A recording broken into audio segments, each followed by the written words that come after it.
Mudah-mudahan materi ini, slide ini sudah tampak di hadapan Bapak Ibu semuanya.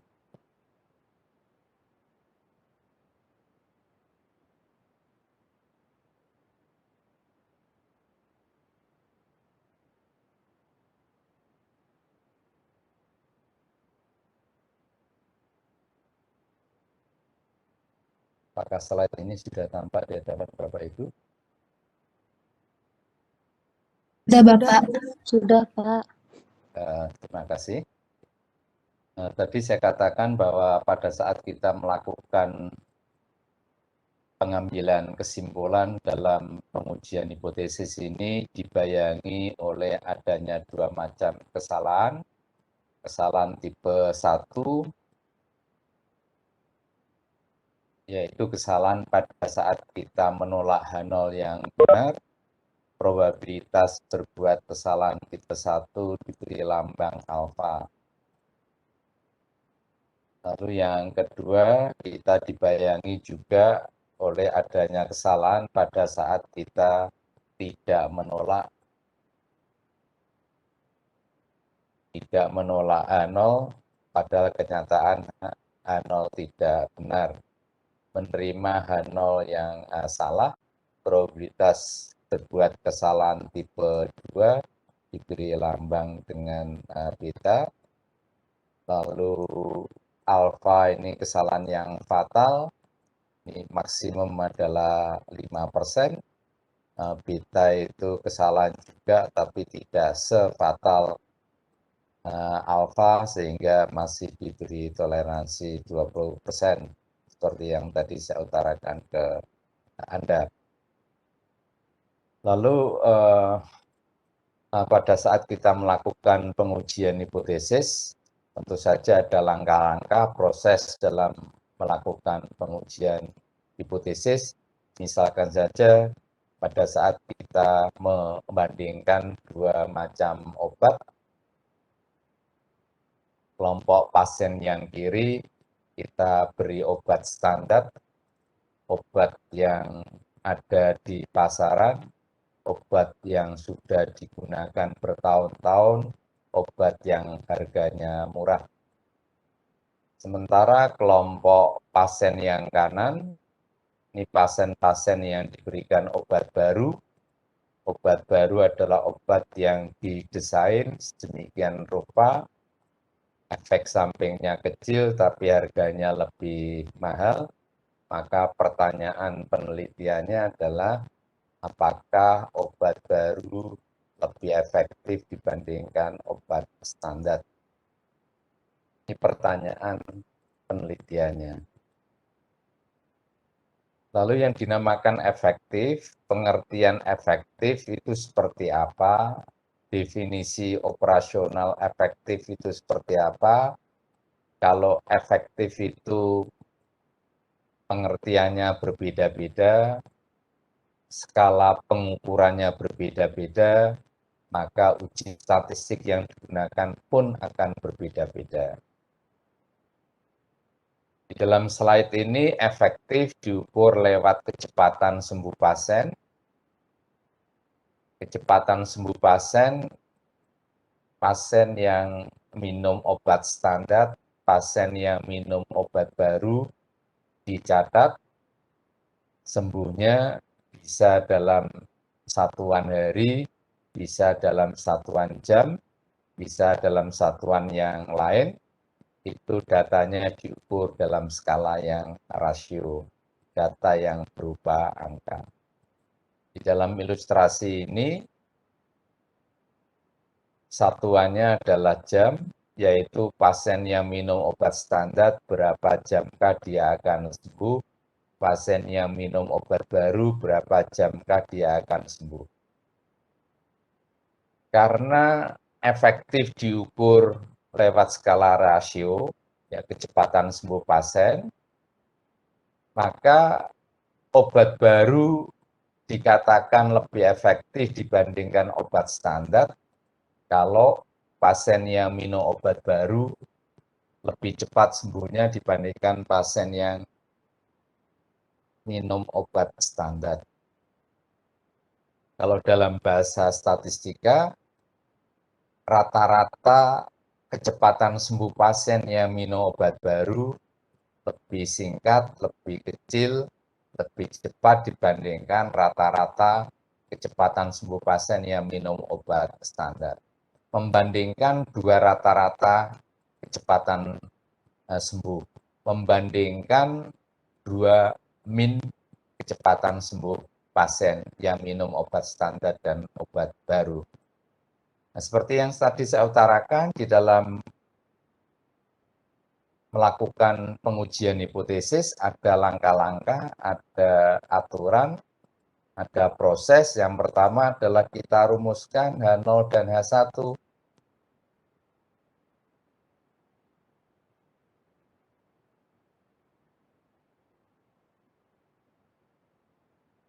Kalau pertanyaan penelitiannya apakah obat baru lebih efektif dibandingkan obat standar?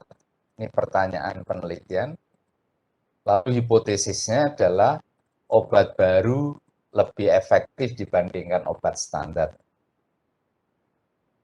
Nah, hipotesis ini itu kita letakkan di dalam H1.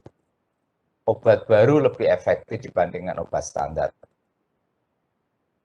Lebih pasnya lagi, obat baru lebih efektif dibandingkan obat standar itu maksudnya adalah min kecepatan sembuh pasien yang minum obat baru lebih singkat dibandingkan min kecepatan sembuh pasien yang minum obat standar. Nah, ini kita letakkan di H1. Lalu H0 itu adalah lawan dari H1. Yang kedua adalah alfa kita tentukan 5%, 0,05. Kalau dalam soal itu disebutkan alfa tertentu, ya kita gunakan alfa tertentu, misalnya 4% atau 1%. Kemudian langkah yang ketiga adalah uji statistik yang digunakan. Uji statistik yang digunakan itu apa untuk menjawab hipotesis kita ini?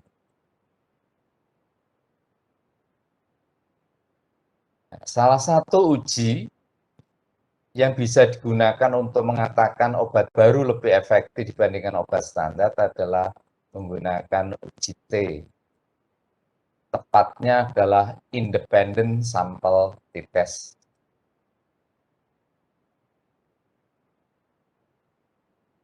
Lalu langkah yang berikutnya adalah kriteria kapan H0 ditolak, kapan H0 tidak ditolak. Taruh di bawah sini. Nah, ini ada 3 cara yang bisa digunakan untuk mengatakan H0 itu ditolak atau H0 tidak ditolak.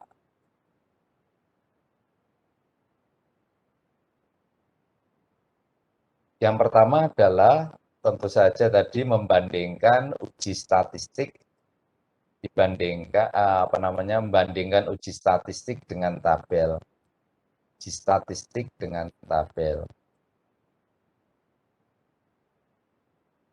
Kalau ujinya T, membandingkan T hitung dengan T tabel.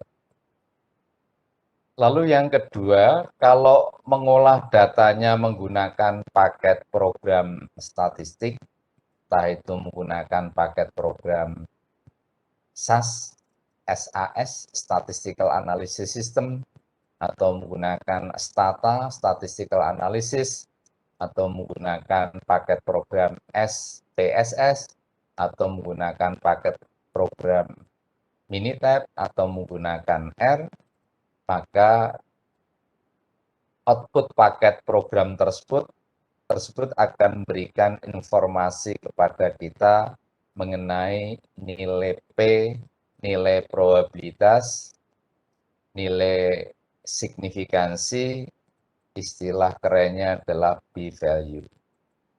Kemudian p-value ini kita bandingkan dengan alfa yang kita tentukan tadi sebesar 5%. Kalau p-value-nya kurang 5%, maka hasil penelitian signifikan atau menolak H0. Lalu langkah, bukan langkah yang ketiga, tapi maksudnya cara yang ketiga untuk mengatakan H0 itu ditolak atau tidak ditolak adalah dengan cara memperhatikan batas bawah dan batas atas interval. Nah, saya akan mencoba menggunakan cara yang nomor 2. Ini kalau pengolahan datanya menggunakan paket program, yang umum dipakai di bidang kesehatan ini, cuma cara yang nomor 3 ini sebetulnya punya keuntungan tersendiri dibandingkan cara yang nomor 2. Nah, keuntungannya seperti apa? Nanti tunggu tanggal mainnya. Lalu langkah yang kelima adalah perhitungan.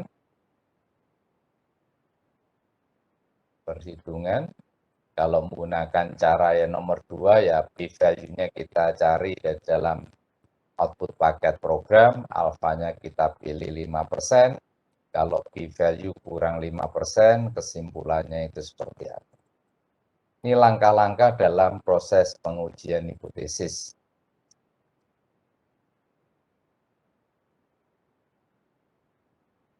Baik, sekarang kita masuk ke ilustrasi dari uji hipotesis membandingkan 2 min, yaitu saya langsung menggunakan paket program saja untuk memudahkan, maksudnya output paket program untuk memudahkan menginterpretasi hasilnya.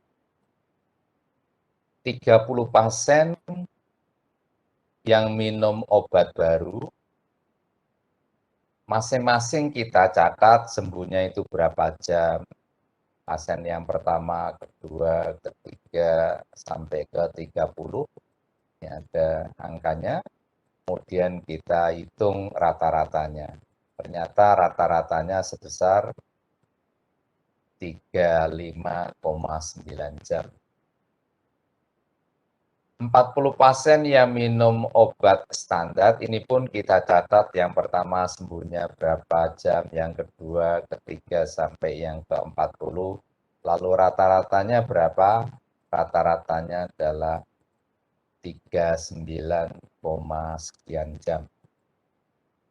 Kemudian kita bandingkan rata-rata kecepatan sembuh pasien yang minum obat baru, rata-rata kecepatan sembuh pasien yang minum obat standar, ini dibandingkan, ternyata bedanya itu sebesar 3,175 jam. Nah, apakah beda seperti ini, beda sebesar ini, dikatakan beda yang signifikankah, beda yang nyatakah, beda bermaknakah, beda bermanfaatkah? Tadi sudah saya utarakan ada 3 cara. Ada 3 cara untuk bisa mengatakan 3,175 jam itu beda signifikan atau tidak. Tetapi sebelum itu, sekali lagi langkah dalam proses pengujian hipotesis, Anda merumuskan dulu H0 dan H1-nya. Tadi alfanya sudah kita sepakati 5%, kalau tidak diinformasikan apa-apa. Uji statistiknya adalah uji T, Independent Sample T-Test. Nah, langkah yang keempat ini yang kriteria H0 ditolak, 3,175 dikatakan beda signifikan. Kalau menggunakan cara yang pertama,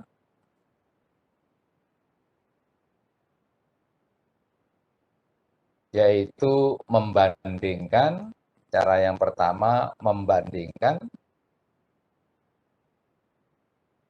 T hitung dengan T tabel. Ini T hitungnya sudah diinformasikan. T hitungnya sudah ada. Ini T hitung, ini sudah ada. Lalu dibandingkan dengan tabel T. Kita perlu menyiapkan tabel T.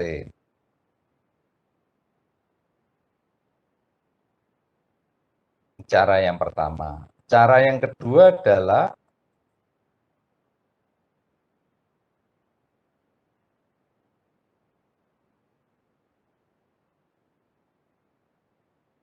membandingkan nilai p-value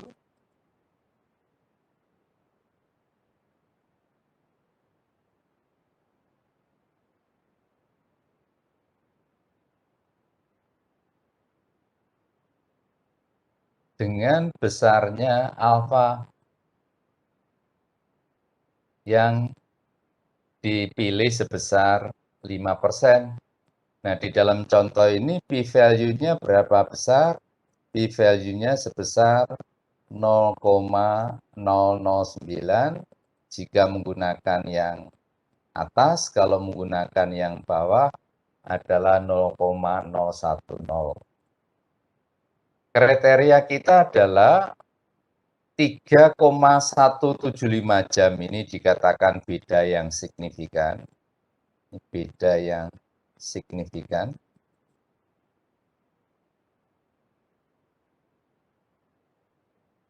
Jika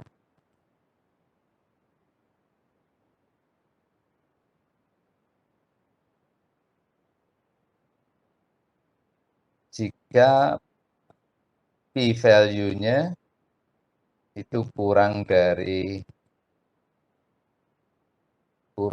alfa.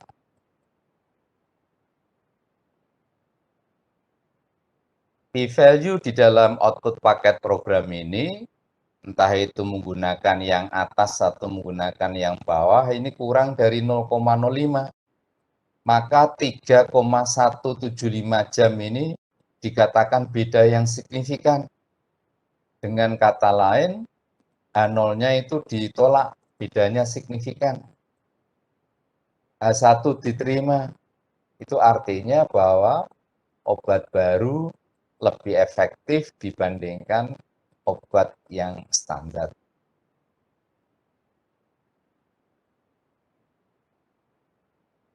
Di dalam output paket program ini ada p-value bagian yang atas, ada p-value bagian yang bawah. Nah, ini yang mana yang kita pakai, apakah p-value yang 0,009 atau p-value yang 0,010. Nah, di dalam contoh ini kalau kita milihnya salah, ini kesimpulannya selalu benar karena dua-duanya di bawah 0,05. Tapi suatu saat nanti, pada saat kita menjalankan suatu penelitian, datanya kita olah, bisa terjadi p-value yang atas itu nilainya di atas 0,05, p-value yang bawah di bawah 0,05. Lalu mana yang kita pakai? Untuk itu kita gunakan p-value yang atas. Ini ada tambahan syarat bahwa variansinya itu harus sama. Kalau variansi sama, maka p-value yang atas kita pakai. Kalau p-value-nya itu tidak sama, maka kita gunakan p-value yang bawah. Nah, apakah p-value, apakah variansi ini sama atau tidak? Maka kita bisa memperhatikan di dalam output paket program ini. Sebetulnya output paket program ini itu satu tabel yang bawah ini sebetulnya ada dua pengujian hipotesis. Ya, pengujian hipotesis yang bagian kiri dan ada hipotesis yang bagian kanan. Kalau yang kiri ini membandingkan variansinya sama atau tidak. Nah, sedangkan yang kanan ini membandingkan dua min kecepatan sembuh pasien yang minum obat standar dengan obat baru. Nah, di dalam output ini, bagian yang kiri, signifikansinya, p-value-nya membandingkan dua variansi, p-value-nya 0,564. P-value yang membandingkan kedua variansi ini di atas 0,05. Itu variansinya tidak beda signifikan karena p-value di atas 0,05. variansinya sama. Nah, karena p-value-nya di atas 0,05, variansinya sama, maka yang tepat dipilih untuk membandingkan dua min kecepatan sembuh pasien yang minum obat standar dan obat baru menggunakan p-value bagian yang atas. Itu mengenai milih p-value bagian yang atas atau p-value bagian yang bawah. Walaupun dalam contoh ini kedua-duanya sama-sama di bawah 0,05 sehingga andai kata Anda menggunakan yang bawah, kesimpulannya pun akan sama jika Anda menggunakan yang atas. Tapi suatu saat sekali lagi bisa saja itu hasilnya berbeda. Baik, ini uji statistik yang dipakai, uji T, independent t-test. Cara yang kedua membandingkan p-value. Lalu cara yang ketiga yaitu kalau kita memperhatikan batas bawah dan batas atas interval, lower sama upper. Nah, kalau batas bawah sampai batas atas interval membandingkan min ini itu tidak melewati angka 0, ya, tidak melewati angka 0, itu berarti hasil penelitian signifikan. 3,175 dikatakan beda yang signifikan. Itu tadi cara yang nomor 2. Cara yang nomor 3 adalah yaitu kita lihat batas bawah. Kalau batas bawah sampai batas atas interval membandingkan dua min ini tidak lewat angka 0, tidak melewati angka 0, maka 3,175 dikatakan beda signifikan. Jadi batas bawah dan atas tidak melewati 0, tidak melewati angka 0, tidak memuat lah ya, tidak memuat angka 0, tidak melewati angka 0. Tidak memuat atau melewati angka 0. Nah, kita coba lihat batas bawahnya. Batas bawahnya ini minus 5,53714, ya minus 5,5 begitu aja. Yang kanan batas atasnya minus 0,8 sekian. Apakah interval ini melewati angka 0? Pak Rani Nurdin. Tidak, Pak. Tidak. Nah, kalau tidak melewati 0, karena dari negatif 5,5 sampai negatif sekian, itu tidak melewati angka 0 dalam garis bilangan. Maka hasil penelitian ini dikatakan signifikan, 3,175 dikatakan beda signifikan, ekuivalen dengan H0 ditolak, yang berarti obat baru lebih efektif dibandingkan obat standar. Jadi cara yang nomor 2 maupun 3 ini hasilnya akan konsisten ya. Baik, sebetulnya cara 1, 2, 3 pun hasilnya akan konsisten. Lalu syarat apa toh yang harus dipenuhi supaya independent sampel t-test ini boleh digunakan? Syaratnya itu apa? Nah, syaratnya yang pertama adalah membandingkan dua kelompok yang independen. Ini kelompok yang independen. Apakah betul di dalam contoh kita ini membandingkan dua kelompok independen? Tentu saja iya. Kenapa? Karena kelompok pasien yang kiri diberi obat standar, kelompok pasien yang kanan diminta untuk minum obat baru, itu dua kelompok yang independen.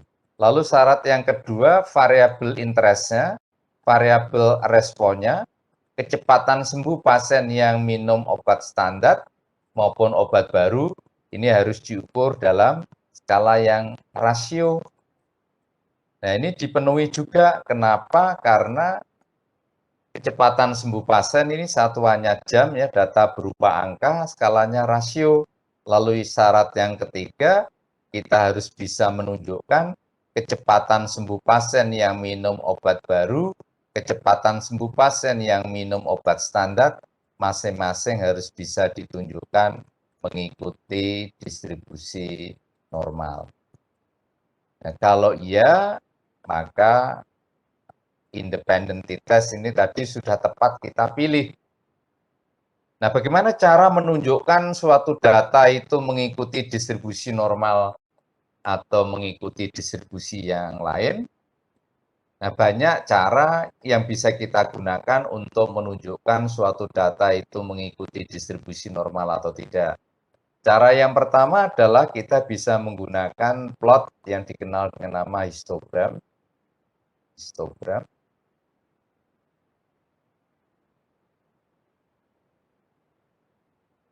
Data dikatakan normal lewat histogram kalau ujung-ujung histogram dihubungkan itu berbentuk lonceng dan simetris. Hanya misal saja.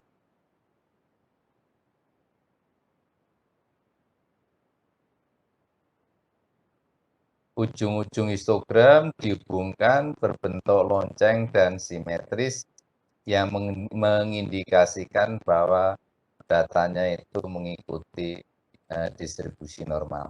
Ini berbentuk lonceng dan simetris.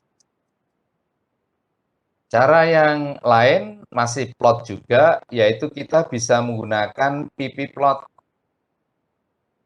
normal probability plot, PP plot.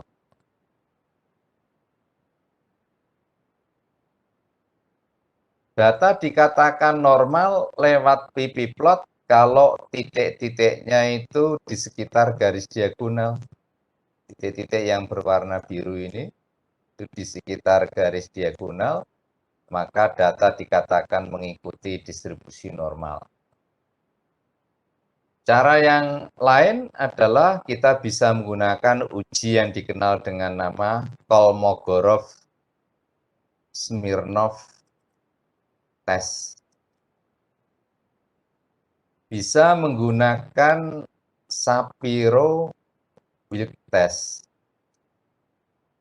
Data dikatakan normal lewat kedua tes ini kalau p-value-nya di atas 0,05.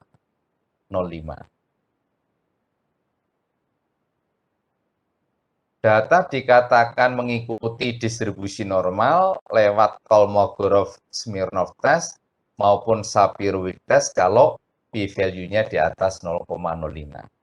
Nah, pilih salah satu di antara sekian banyak fasilitas. Kalau memang dipenuhi syarat nomor 3, maka independent sample t-test itu tepat kita pilih. Nah, kalau tidak, maka kita perlu mencari alternatifnya. Mencari metode statistik yang tidak perlu pakai syarat normal-normalan. Mencari metode statistik yang bebas distribusinya. Distribusinya tidak harus normal. Nah, metode statistik yang bebas distribusi dikenal dengan nama metode statistika non-parametrik pengganti independent sample t-test adalah Mann-Whitney test. Lalu hasilnya bisa kita lihat apakah p-value-nya itu di atas 0,05 atau tidak. Baik, contoh yang berikutnya adalah kalau kita mempunyai dua sebetulnya ini satu kelompok pasien yang diukur sebelum dan sesudah mengikuti pelatihan, misalnya pre-post test, ini pre, yang ini adalah post.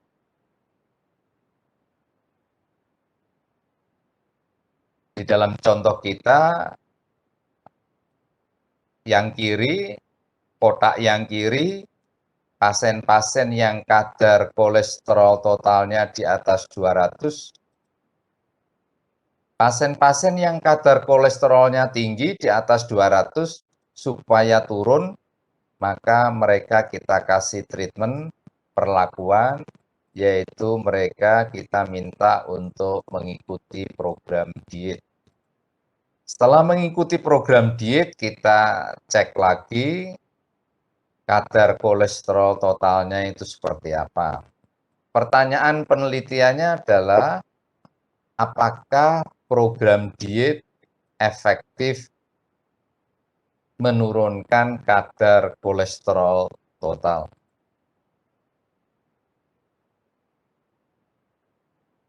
Untuk bisa menjawab pertanyaan penelitian ini, maka kita perlu melakukan penelitian dengan jalan memilih beberapa pasien. Di dalam contoh ini memilih 10 pasien. Pasien yang pertama sebelum mengikuti program diet, kadar kolesterol totalnya 220.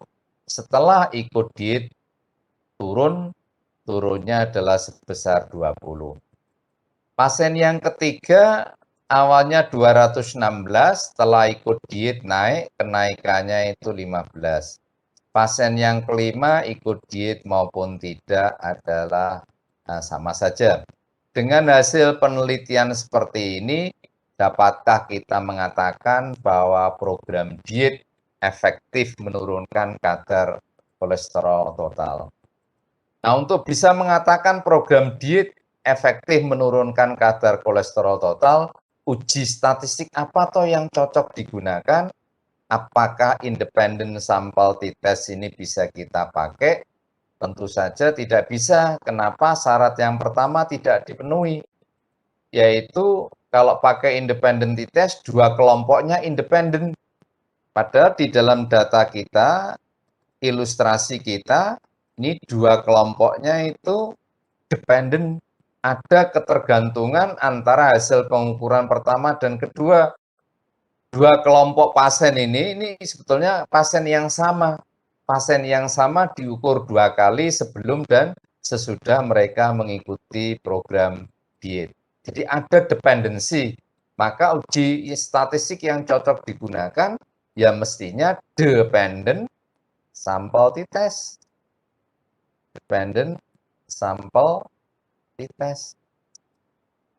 Sama-sama uji T, tapi uji T untuk dua kelompok yang dependen. Yang dependent sample t-test ini di dalam paket program SPSS dikenal dengan nama pair sample t-test. Lalu data yang seperti ini kita olah menggunakan paket program. Tentu saja untuk kuliah biostatistika ini, monggo Bapak Ibu menggunakan salah satu paket program. Kalau Bapak Ibu sudah biasa menggunakan SAS, Statistical Analysis System, monggo. Kalau menggunakan Stata pun silakan. Menggunakan SPSS pun silakan. Menggunakan Minitab, menggunakan R, dan yang lainnya silakan ya, dengan menggunakan paket program yang user friendly menurut saya adalah SPSS, sehingga di kuliah biostat saya menggunakan SPSS, lalu kita dapatkan hasil adalah sebagai berikut. 10 pasien sebelum mereka mengikuti program diet sudah kita catat kadar kolesterolnya seperti ini, lalu kita hitung minnya itu berapa besar. Nah, ternyata minnya sebesar 246,8. Lalu 10 yang bawah ini dari yang atas, tapi setelah mereka mengikuti program diet, datanya itu seperti apa? Datanya ada pada kolom ini, lalu kita hitung rata-ratanya itu berapa besar. Ternyata rata-ratanya 231,9.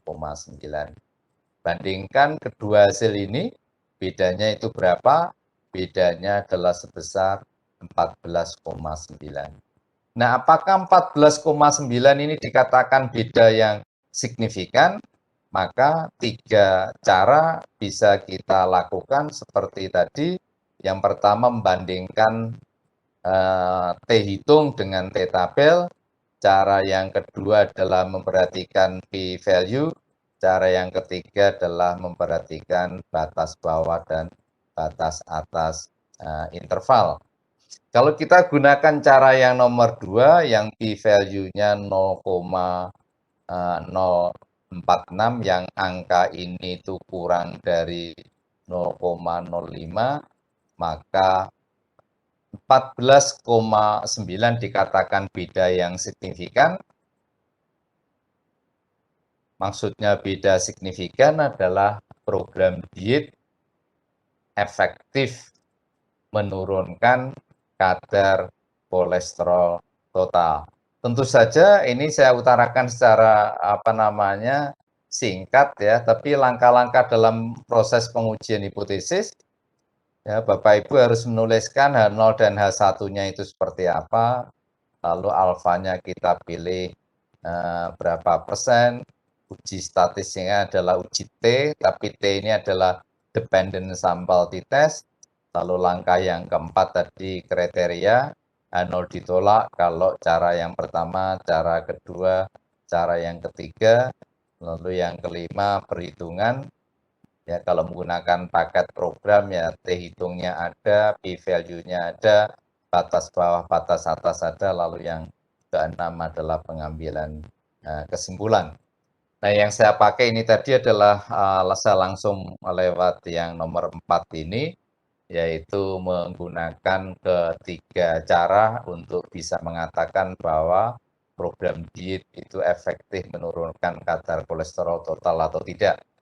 Nah, per sampel t-test ini satu rumpun dengan independent sampel t-test masuk kelompok statistika parametrik yang butuh syarat ya, butuh syarat diantaranya ya, syarat ada 3 syarat seperti tadi, yaitu yang pertama adalah membandingkan dua kelompok yang dependent, kelompoknya yang dependent dipenuhi syarat yang pertama.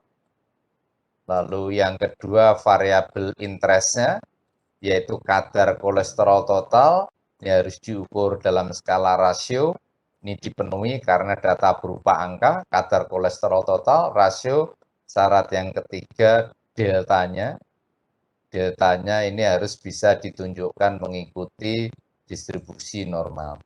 Yang saya maksudkan delta adalah perubahan kadar kolesterol total. Berubahnya itu berapa besar?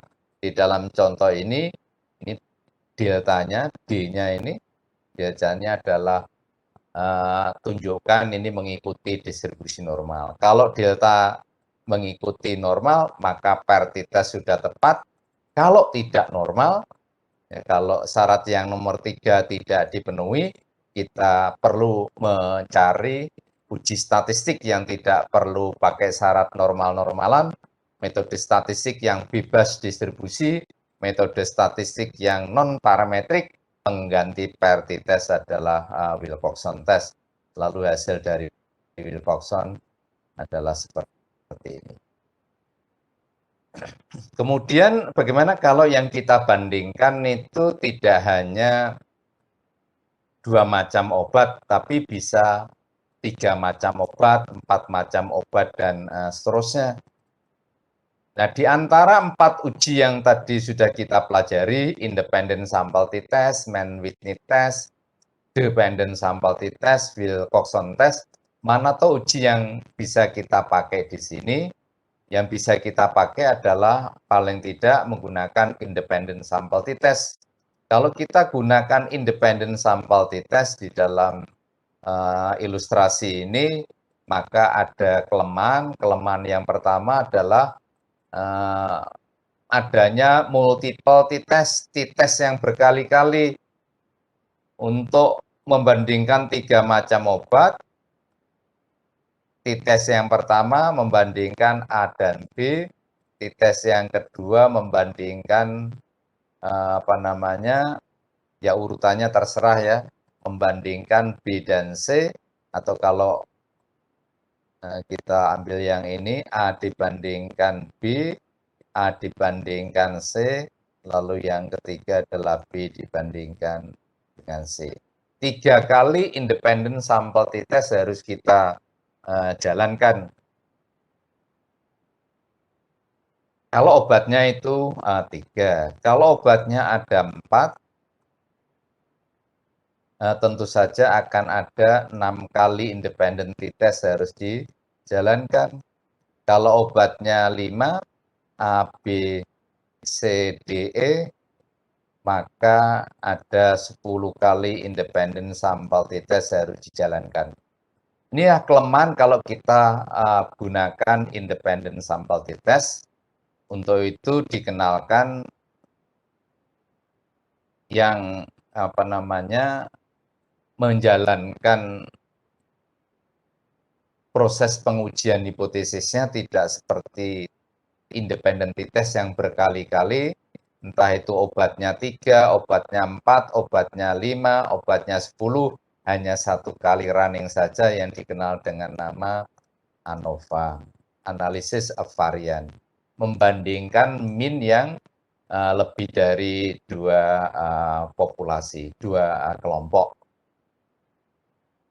Nah, membandingkan 3 macam obat, 4 macam obat, 5 macam obat, 100 macam obat, itu konsepnya sama dengan yang 3 macam. Oleh sebab itu, di dalam slide ini kita gunakan yang 3 macam obat saja. Tersedia 12 pasien yang bersedia ikut dalam penelitian ini. 12 pasien kita lakukan randomisasi, 4 pasien yang pertama kita minta untuk minum obat A, 4 pasien yang kedua minum obat B, 4 pasien yang ketiga minum obat C. Yang sebetulnya di dalam ANOVA tidak mensyaratkan ukuran sampelnya sama. Kalau ini kan 4-4-4 bisa saja yang pertama yang minum obat A itu 5 pasien, minum obat B 3 pasien, yang C 4 pasien pun sebetulnya tidak masalah. Lalu angka yang ada di dalam tabel ini menunjukkan kecepatan reaksi dari obat. Pasien yang pertama minum obat A, setelah 4 jam minum rasa sakitnya berkurang. Pasien yang kedua yang minum obat A setelah 4 jam minum rasa sakitnya berkurang. Pasien yang ke-12 minum obat C setelah 9 jam minum rasa sakitnya berkurang. Lalu dengan hasil penelitian yang seperti ini, dapatkah kita mengatakan bahwa ada perbedaan efektivitas di antara 3 macam obat? Nah, untuk bisa menyimpulkan seperti itu, data ini kita olah menggunakan paket program dengan pilihan yang ANOVA tadi, lalu hasilnya adalah sebagai berikut. Seperti yang tadi saya utarakan, langkah yang pertama adalah kita harus merumuskan H0 dan H1. Di dalam contoh ini, H0-nya itu seperti apa, H1-nya seperti apa. Langkah yang kedua, alfa. Langkah yang ketiga, uji statistiknya. Langkah yang keempat, kelima, dan keenam. Nah, saya gunakan langkah yang keempat dan yang kelima ini, yaitu menggunakan cara yang nomor 2, memperhatikan p-value-nya. Kalau yang pertama membandingkan uji statistik, ANOVA itu uji statistiknya namanya F, lalu membandingkan F hitung dengan F tabel. Nah, menggunakan cara yang kedua, p-value-nya, yang ini ya, cara ini, p-value-nya itu sebesar 0,028,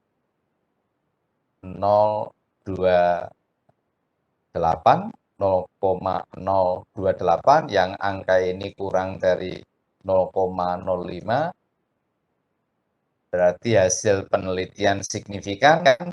Signifikan itu artinya ada perbedaan efektivitas di antara 3 macam obat. Karena ada perbedaan efektivitas di antara 3 macam obat, lalu obat mana toh yang paling efektif? Apakah obat A yang paling efektif, atau obat B, atau obat C? ANOVA belum mampu menjawabnya.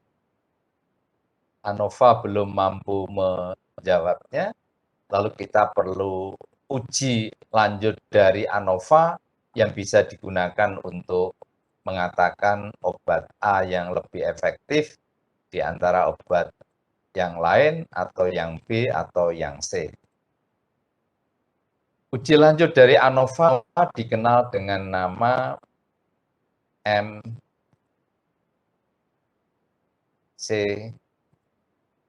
yang jelas bukan MCK ya, tapi MCA, Multiple Comparison Analysis, analisis pembanding ganda. Nah, pilihannya banyak, multiple comparison analysis. Saya pilih satu pilihan yaitu Bonferroni. Kita bandingkan obat A dengan obat B, kita bandingkan obat A dengan obat C, lalu kita bandingkan B dengan C. Dengan memperhatikan output ini, maka kita akan tahu obat mana toh yang paling efektif. Untuk itu kita coba perhatikan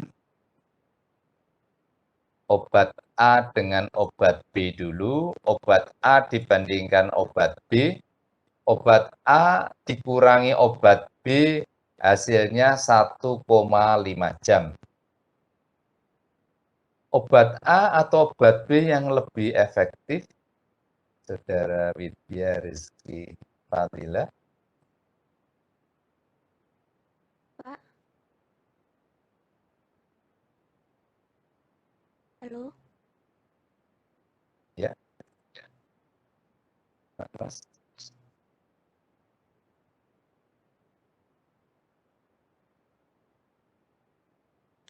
Obat A atau obat B yang lebih efektif?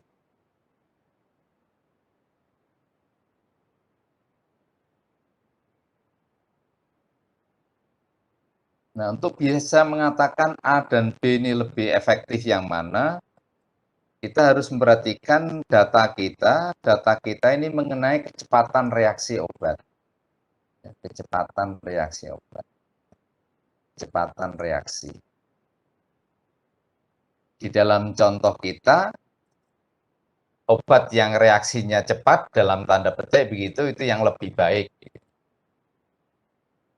Reaksinya lebih cepat. Dalam contoh ini yang kita pakai seperti itu, konsepnya. Nah, obat A dikurangi obat B hasilnya positif 1,5 jam. Obat A atau obat B yang lebih efektif, Bu Widya? Obat B, Pak. Obat B. Kenapa obat B? Karena selisih antara obat A dan obat B itu lebih kecil yang obat B. Iya, yang B yang lebih cepat reaksinya, maksudnya begitu ya, lebih cepat reaksinya. Cuma beda sebesar 1,5 jam ini belum dikatakan beda yang signifikan, karena p-value-nya di atas 0,05. A dan B masih satu rumpun ya, walaupun B sedikit lebih baik dibandingkan yang A. Kemudian yang kedua kita bandingkan A dan C. A dan C, obat A dikurangi obat C hasilnya negatif 2. Negatif 2. A atau C yang lebih efektif di dalam contoh ini? Saudara Sylvia Stefani. Obat A, Pak. Obat A. Obat A dikurangi obat C hasilnya negatif, itu berarti A lebih cepat reaksinya. Nah, beda seperti ini pun, itu belum dikatakan beda yang signifikan karena p-value-nya masih di atas 0,05, walaupun A sedikit lebih baik dibandingkan C.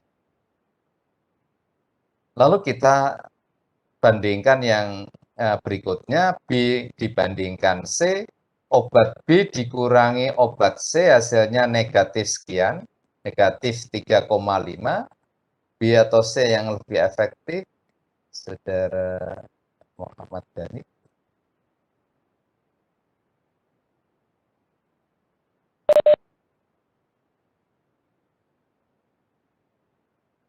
Obat B, ya obat B lebih efektif dibandingkan obat C. Dan beda seperti ini sudah dikatakan beda yang signifikan karena p-value-nya di bawah 0,05. Nah, dengan hasil perbandingan ini, multiple comparison di antara 3 macam obat ini, mana obat yang paling efektif? Saudara Robin Syahputra.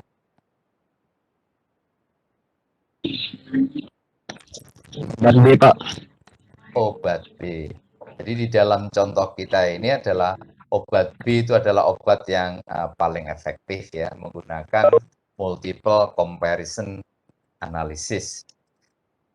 Nah, ANOVA ini tadi itu merupakan perluasan dari independent test.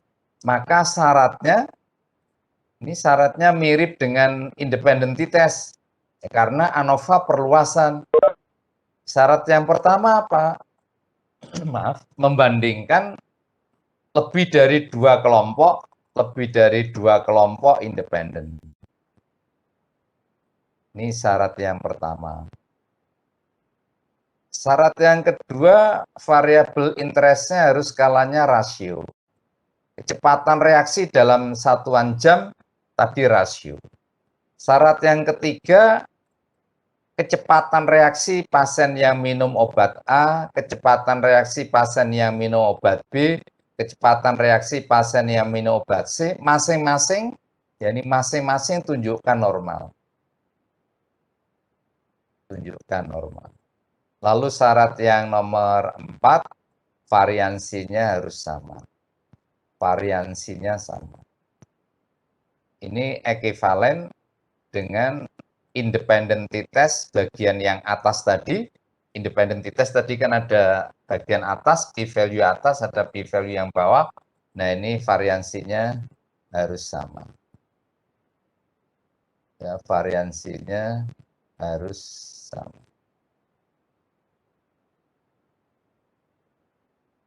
Khusus untuk yang nomor 3, ini apabila kecepatan reaksi pasien yang minum obat A tidak normal, atau B tidak normal, atau C tidak normal, atau ketiga-tiganya tidak normal, tentu saja ANOVA tidak bisa kita gunakan.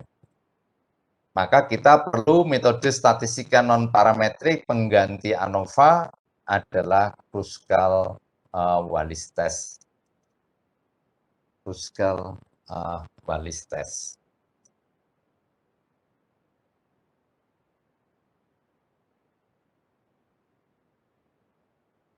Kruskal-Wallis test masuk kelompok statistika non-parametrik yang tidak memerlukan syarat normalitas tadi.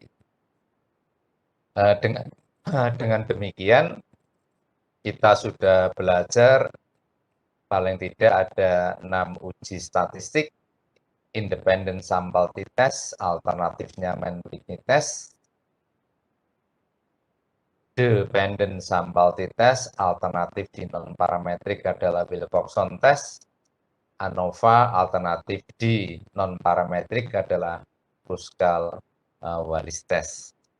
Nah, di dalam biostatistika kita tidak cukup hanya tahu uji statistik dan mengolah datanya, ya, misalnya Kruskal-Wallis tidak hanya kita tahu ujinya dan mengolahnya, ANOVA juga begitu, tidak hanya cukup tahu ANOVA lalu mengolahnya, independent test juga begitu, tetapi dalam biostatistika salah satu hal yang penting adalah bagaimana cara menentukan ukuran sampel. Kenapa dalam contoh ini misalnya ya kita ambil 40 dan ini 30, umumnya di dalam penelitian di bidang kesehatan itu sama-sama 30, sama-sama 40, sama-sama 50, sama-sama 100 begitu. Cuma bagaimana cara menentukan ukuran sampel. Ya. Ukuran sampelnya itu seperti apa? Ukuran sampel, minimum ukuran sampel. Nah, tugas biostatistika yang pertama ya adalah coba nyari buku atau artikel yang membahas mengenai ukuran sampel yang membandingkan 2 kelompok ini. Ukuran sampelnya. Jadi cari artikel, ya coba dipelajari artikel itu yang ujinya pakai independent sample t-test, lalu ukuran sampelnya itu seperti apa? Atau formula yang digunakan untuk menghitung ukuran sampel. Ya boleh dari artikel, boleh dari textbook, boleh dari yang lain ya. Nyari rumus besar sampel, kalau mau disebut pakai rumus ya monggo. Rumus besar sampel yang digunakan untuk membandingkan dua macam obat ini. Lalu yang soal yang kedua adalah sama seperti tadi, cuma kelompoknya ini dependent. Lalu rumus besar sampelnya itu seperti apa? Rumus besar sampel untuk dua kelompok yang dependent. Rumus besar sampelnya seperti apa? Ya, ini rumus besar sampelnya seperti apa?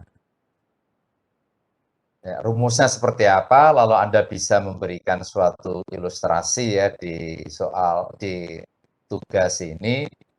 Ilustrasi sembarang di textbook boleh, di jurnal boleh, di artikel boleh. Intinya sekali lagi ini rumus yang sebut saja soal yang kedua ya. Soal yang pertama adalah rumus besar sampel untuk membandingkan dua min yang independen. Kalau yang kedua ini rumus besar sampel membandingkan dua min yang dependent. Min yang dependent. Lalu yang ketiga adalah ini rumus besar sampel. Ini rumus besar sampel yang membandingkan lebih dari 2 min, bisa 3, 4, 5, dan seterusnya. Ini rumus besar sampelnya itu seperti apa? Lalu diberikan ilustrasi.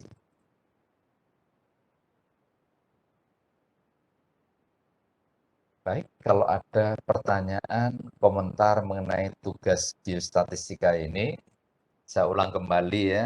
Kalau nanti ada yang tidak paham bisa ditanyakan di sesi ini.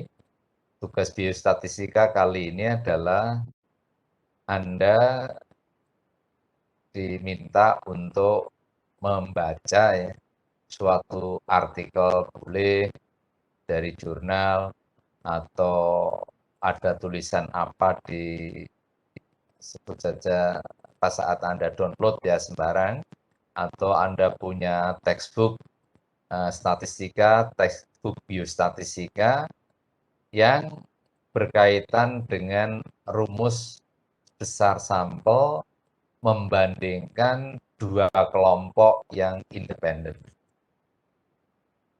Rumus besar sampel yang membandingkan dua kelompok yang dependen. Nah, rumus besar sampel yang membandingkan lebih dari dua kelompok yang independen, yang pakai ANOVA. Sebetulnya kalau mau lagi, itu nomor 4 yang membandingkan rumus besar sampel yang membandingkan min lebih dari dua kelompok yang dependen. Mungkin agak terlalu jauh yang itu. Paling tidak 1, 2, 3 ini cari dan berikan ilustrasi ya perhitungannya. Kalau yang nomor 2 dan nomor 3, nomor 1 dan nomor 2 itu ada paket program yang namanya S-Size. Ini aplikasi namanya S-Size, sample size. Itu di dua contoh itu tadi, soal tadi, tugas tadi, itu bisa memanfaatkan ini misalnya sebetulnya. Tapi yang nomor 3, ini tidak ada. Nomor 3, tidak. Kalau Anda mau cari, Tiga, aplikasinya maksud saya, Anda bisa menggunakan aplikasi namanya G-Power. Ini ada paket program yang digunakan untuk menghitung minimum ukuran sampel. Dan masih banyak yang lain ya, jadi paket program untuk menghitung ukuran sampel ini banyak. Kalau SSIS ini belum mampu menjawab soal yang nomor 3, tapi yang nomor 3 G-Power ini itu kelihatannya mampu menjawab 1, 2, 3. Khususnya nomor 3 itu pasti terjawab di G-Power ini. Tapi kalau yang nomor 1 ini hanya 1, 2. Dan masih banyak yang lain ya paket program. Jadi besar sampel itu menjadi hal yang menarik di bidang kesehatan karena beda satu subjek, beda satu pasien, itu biayanya bisa beda jutaan rupiah kalau penelitiannya itu eksperimental. Sehingga apa namanya, yang ini di antara Anda yang belajar biostat supaya paham nanti kalau ditanya berapa atau minimum ukuran sampel kalau kita ingin begini begitu gitu. Oleh sebab itu kita diskusikan. Anda saya minta untuk membaca, nanti suatu saat kita diskusikan hasil tugas Anda ini, baik menggunakan SSIS atau menggunakan G-Power. Dua-duanya ini bisa di-download ya, karena dua-duanya ini bisa di-download secara free. Saya sudah menggunakan keduanya ini, khususnya yang nomor 1, SSIS, banyak kita gunakan, yang ini juga sebetulnya bisa digunakan juga, dan ada yang lainnya. Baik, kalau ada pertanyaan, komentar di antara Anda, silakan. Apa yang kita bicarakan tadi itu baru cara menginterpretasi ya hasil olahan data menggunakan paket program untuk topik-topik tadi. Tapi dalam biostatistika kita tidak cukup hanya bisa mengolahnya, bisa menginterpretasinya, tapi bisa memberikan spot, bisa memberikan masukan kepada peneliti, kepada klien kita. Kalau menjalankan penelitian yang seperti ini, harus dihitung berapa atau minimum ukuran sampel. Oleh sebab itu, Bapak Ibu kita minta untuk belajar bersama ya. Bukan berarti saya lebih tahu, tapi mungkin saya hanya belajar lebih dulu dibandingkan Bapak Ibu. Sehingga saya tahu ketiga jawaban ini sebetulnya ada semuanya dan sudah saya informasikan ada aplikasinya, ada paket program yang bisa membantu teman-teman kita yang ada di bidang kesehatan khususnya untuk menghitung berapa atau minimum ukuran sampel. Baik, kalau ada pertanyaan, komentar dari Bapak Ibu, monggo.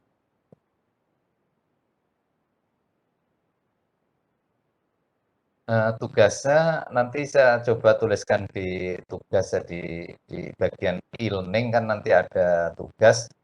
Informasi ini belum saya tuliskan di dalam apa namanya e-learning, nanti setelah saya tuliskan kan Bapak Ibu bisa merespon di sana. Tapi paling tidak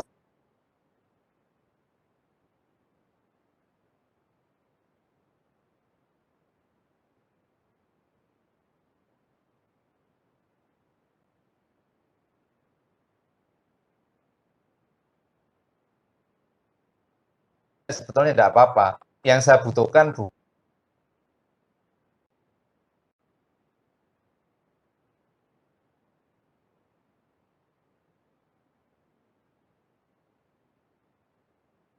ya, itu bisa. Kalau tidak mau pakai itu ya ini SSIS dan G-Power ini bisa dimanfaatkan. Baik, pertanyaan, komentar dari Bapak Ibu.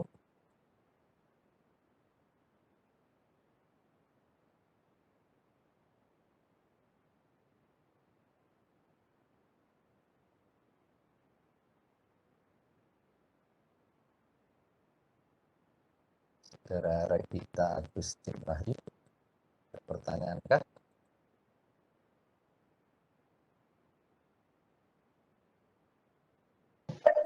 Permisi Pak, saya ada pertanyaan.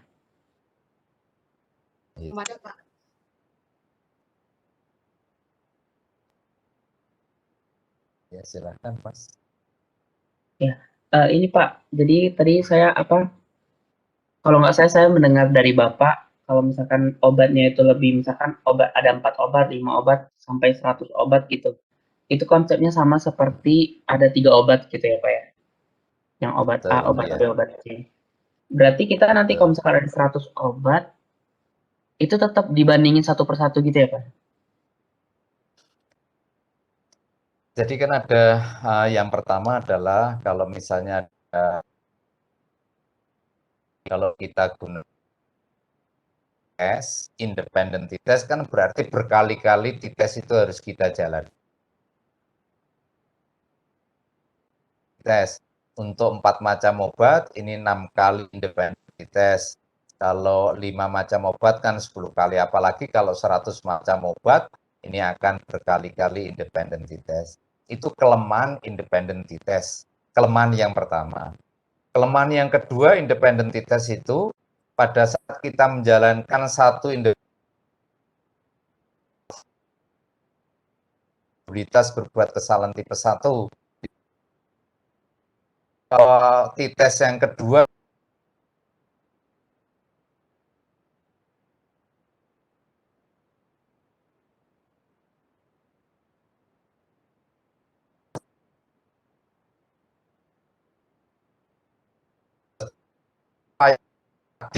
kalau pakai ANOVA itu 5%, ya, kalau pakai ANOVA itu 5% karena satu running, tapi kalau kita gunakan 3 kali, hitung-hitungannya kalau tidak salah 14% untuk 3. Apalagi nanti kalau 6 kali independent test, alfanya akan semakin besar gitu.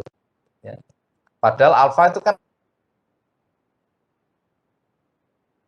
itulah kelemahan yang kedua kalau kita pakai independent multitest. Jadi yang pertama multiple test, tes yang berkali-kali.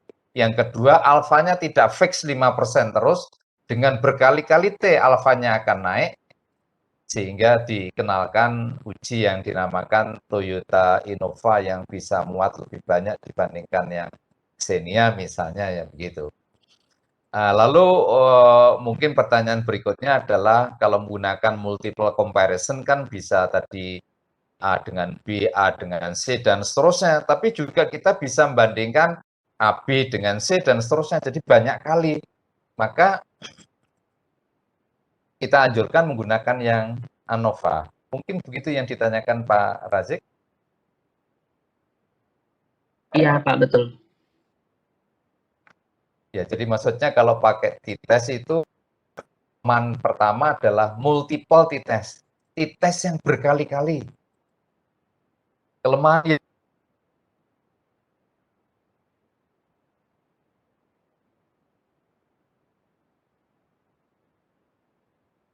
untuk 3 kali, ini kita kalau tidak salah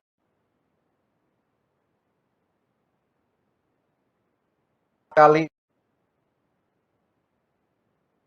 akan semakin besar. Independen.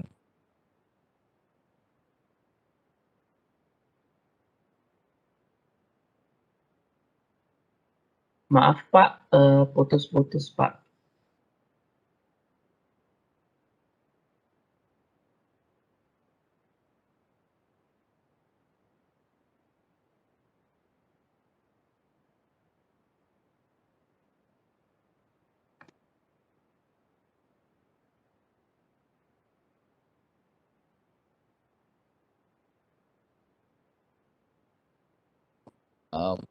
Putus tidak begitu ya.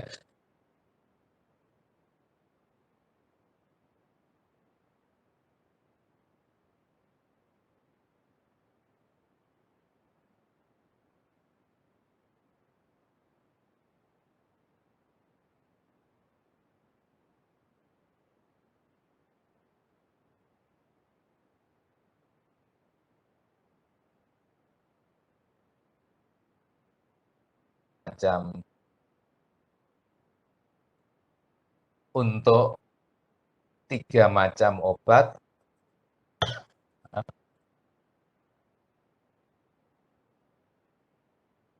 4 macam obat, 6 kali independent test dijalankan, 5 macam obat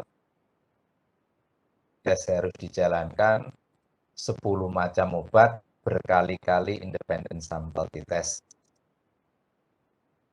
Pertemuan yang kedua, alfanya, alfa itu probabilitas berbuat kesalahan tipe 1,